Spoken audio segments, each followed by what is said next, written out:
and the windows and doors are boarded up. We walked around earlier and spoke to neighbors who say they remember hearing a loud noise, then seeing fire engulf the roof.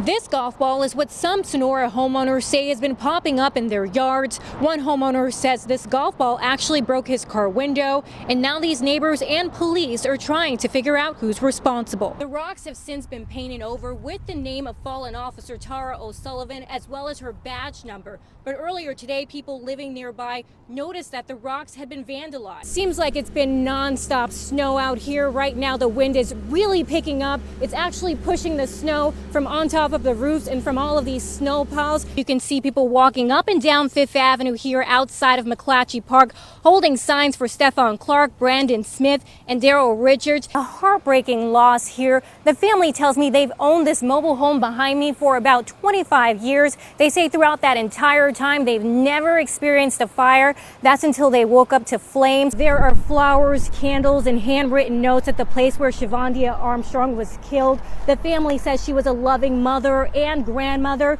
but now they're left mourning her death.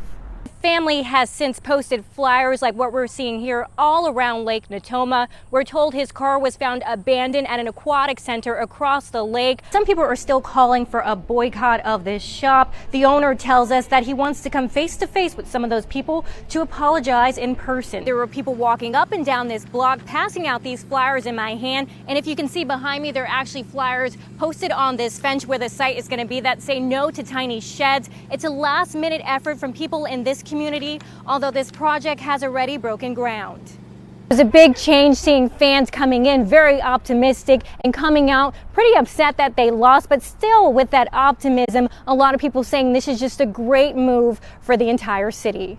You can see burned cars here and also many homes on this property and on this street that are very much damaged. Neighbors tell us this is where James Kinner lived, and they say they're hoping he still made it out alive. Police still have this area blocked off. It's still a very active investigation. You can see there are still police cars here. You can see that there's still crime tape in this area around Manor Park. People living in the complex say they heard several gunshots Friday night. One woman says a bullet pierced her balcony while her 2-year-old and her family were sleeping inside.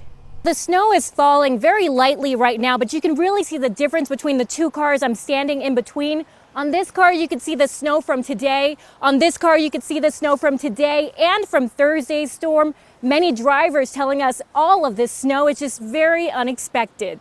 While we were driving down Highway 16, we saw several crews out with hoses trying to get rid of these hot spots. You can see behind me there's fire burning on the trees. This is the area near Arden Fair Mall where fire crews responded overnight. You can see the burn scars here right in between two apartment complexes in this grassy field. Although thankfully this was contained, fire officials say it could have been much worse. It was a bizarre scene outside of this Vacaville restaurant. We spoke to one woman who followed that stolen truck along Interstate 80 and was able to alert drivers. We saw tons of families out on the river enjoying this weather. We saw some people wearing life jackets, others choosing not to. Gilroy police just gave an update on this mass shooting that left hundreds scrambling for cover. Details are slowly starting to come in, but here's what we know right now. Gilroy police confirmed that 4 people were left dead, including the suspect, and at least 15 people injured. They say the suspect used a tool to cut through a fence through a creek to gain access to the festival, where he used some sort of a rifle to fire into the crowd.